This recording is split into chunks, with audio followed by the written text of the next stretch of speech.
ധാരാളം സ്വർണ്ണവേട്ട കഥകൾ കേട്ടിട്ടുണ്ടെങ്കിൽ ഇത് തീർച്ചയായും അങ്ങനെ ഒരു കഥയല്ല. ഉറപ്പായും കിളി പറത്തുന്ന ഒരു കഥ തന്നെയാണ്. രണ്ടു ഭാഗത്തിലൂടെയായി പറയുന്നത്. ഈ കഥയുടെ തുടക്കത്തിൽ അജുവിനെയും ഡെയിനെയും പരിചയപ്പെടാം. അജുവും ഡെയിനും ഒരേ പ്രായക്കാരും മൂവരും നല്ല സുഹൃത്തുക്കളുമാണ്.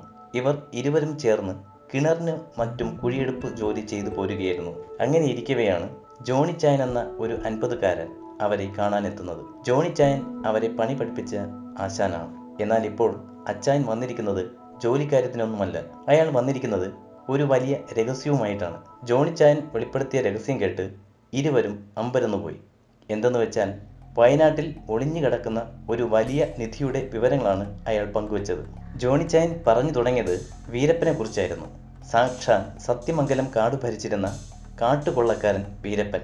നമുക്കറിയാവുന്നതുപോലെ കാട്ടാനകളെ വെടിവെച്ചു കൊന്നും ചന്ദനമരം കടത്തിയും വീരപ്പൻ അളവറ്റ സമ്പാദ്യം ശേഖരിച്ചിരുന്നു. ആ സമ്പാദ്യമെല്ലാം അയാൾ സ്വർണമാക്കിയാണ് സൂക്ഷിച്ചിരുന്നത്. ബുദ്ധിമാനായ വീരപ്പൻ സ്വർണ്ണ ശേഖരത്തിൻ്റെ ഒരു ഭാഗം കർണാടകയിലും മറ്റൊരു ഭാഗം തമിഴ്നാട്ടിലെ പൊയ്തുമലയിൽ താമസമാക്കി പോന്നിരുന്ന അദ്ദേഹത്തിൻ്റെ അനുയായി മുനിസ്വാമിക്കും ഇങ്ങ് കേരളത്തിൽ വയനാടുള്ള അദ്ദേഹത്തിൻ്റെ മറ്റൊരു അനുയായി വിശ്വസ്തനുമായിരുന്ന വെളുവിൻ്റെ കുടുംബത്തിലുമായിട്ടായിരുന്നു സൂക്ഷിച്ചിരുന്നത്.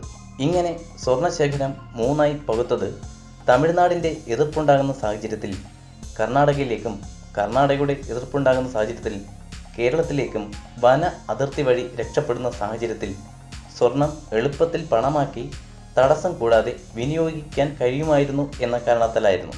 എന്നാൽ 1996 ഏപ്രിൽ 12 വീരപ്പൻ അറസ്റ്റിലാകുമ്പോൾ പോലീസുകാർ തന്നെ തിരഞ്ഞ് കേരളത്തിൽ ഉടൻ എത്തുമെന്ന് കരുതിയ വേളു തൻ്റെ കയ്യിലുണ്ടായിരുന്ന സ്വർണം വീടിനടുത്തുള്ള ഒരു പൊട്ട കിണറ്റിൽ ഒളിപ്പിച്ച ശേഷം നാടുവിട്ടു. വീരപ്പൻ്റെ അറസ്റ്റും മരണവും എല്ലാം കഴിഞ്ഞ് ഒരു വർഷത്തിന് ശേഷം നാട്ടിൽ തിരികെ എത്തിയ വേളു ഞെട്ടിപ്പോയി. വേളുവിൻ്റെ വീടിരുന്ന പ്രദേശമെല്ലാം കാലവർഷത്തിലുണ്ടായ ഉരുൾപൊട്ടലിൽ ഒലിച്ചു പോയിരിക്കുന്നു. ആ സ്ഥലം ഒട്ടും തിരിച്ചറിയാൻ കഴിയാത്ത വിധത്തിൽ വലിയൊരു തകർന്ന മൈതാനം പോലെയായിരിക്കുന്നു. അതിനാൽ വേളു അന്ന് സ്വർണം ഉപേക്ഷിച്ച പൊട്ടക്കിണറിൻ്റെ സ്ഥാനം നിരവധി ശ്രമങ്ങൾ നടത്തിയിട്ടും അയാൾക്ക് കണ്ടുപിടിക്കാൻ കഴിഞ്ഞില്ല. എന്നാൽ വേളുവനും സുഹൃത്തുക്കളും എത്ര തിരഞ്ഞിട്ടും കണ്ടെത്താൻ കഴിയാത്ത സ്വർണശേഖരം ഇന്ന് കണ്ടെത്താൻ ഒരു വഴി തെളിഞ്ഞിരിക്കുന്നു. ആ രഹസ്യം പങ്കുവയ്ക്കാനാണ് ജോണി എത്തിയിരിക്കുന്നത്.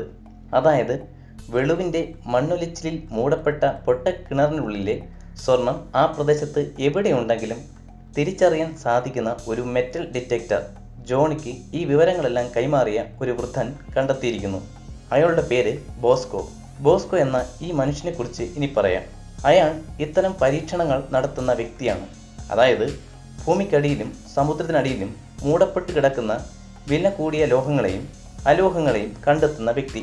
അത്തരം വില കൂടിയ ലോഹങ്ങളുടെ സാന്നിധ്യം ഉറപ്പിക്കുന്ന തരത്തിലുള്ള ചില പഴയകാല കഥകളും ചരിത്ര വിവരങ്ങളും പൂർണ്ണമായും മനസ്സിലാക്കിയ ശേഷമാണ് തനിക്ക് വേണ്ടുന്ന ഉപകരണങ്ങൾ അയാൾ സ്വയം ഉണ്ടാക്കിയെടുക്കുന്നത്. ഇവിടെയും അങ്ങനെ തന്നെയാണ്. വേളുവിൻ്റെയും വീരപ്പൻ്റെയും ബന്ധം കണ്ടെത്തിയത് മാത്രമല്ല, മൂടപ്പെട്ട് കിടക്കുന്ന സ്വർണ്ണശേഖരമുള്ള പൊട്ടക്കിണറ്റിൻ്റെയും പ്രദേശത്തിൻ്റെയും മാപ്പ് അയാൾ നാളിതുവരെയുള്ള പ്രയത്നം കൊണ്ട് തയ്യാറാക്കുകയും ചെയ്തു. ശേഷം അതിനു വേണ്ടുന്ന ഫ്രീക്വൻസിയുള്ള മെറ്റൽ ഡിറ്റക്ടർ ഉണ്ടാക്കുകയും ചെയ്തു. എങ്കിലും സ്വർണം മണ്ണിൽ നല്ല ആഴത്തിലായിരിക്കും എന്നുള്ളതിനാൽ കിണർ കുഴിക്കാൻ കഴിയുന്ന 2-3 പേർ ഉണ്ടെങ്കിൽ മാത്രമേ അത് പുറത്തെടുക്കാൻ കഴിയുകയുള്ളൂ.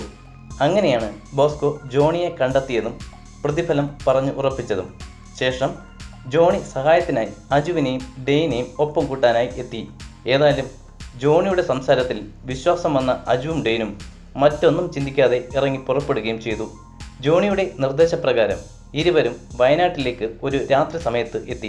പിന്നീട് ഇരുവരും ജോണിയോടൊപ്പം ബോസ്കോ എന്ന മനുഷ്യനെ ഒരു മലമുകളിലെ വനത്തിനോട് ചേർന്നുള്ള ഒരു വീട്ടിൽ വെച്ച് കണ്ടു. അയാൾ അധികം സംസാരിക്കാത്ത മനുഷ്യനായിരുന്നു. അയാൾക്ക് വേണ്ടി കൂടുതലും സംസാരിച്ചത് ജോണിയായിരുന്നു. ബോസ്കോയുടെ നിർദ്ദേശങ്ങളിൽ പ്രധാനം പകൽ സമയങ്ങളിൽ പുറത്തിറങ്ങി നടക്കരുത് എന്നായിരുന്നു. അധികം ആളുകൾ ഇല്ലാത്ത പ്രദേശമാണെങ്കിൽ കൂടിയും പുറം നാട്ടുകാർ ഇവിടെ എത്തിയാൽ ചോദ്യം ചെയ്യപ്പെടും. അത് കഴിവതും ഒഴിവാക്കാനായിരുന്നു ആ നിർദ്ദേശം. അതിനാൽ ആ വ്യവസ്ഥ പ്രകാരം മൂവരും പകൽ പുറത്തിറങ്ങാറില്ലായിരുന്നു. രാത്രി സമയത്തായിരുന്നു ബോസ്കോയുടെ അനുവാദത്തോടെ മൂവരും പുറത്തിറങ്ങുന്നത്.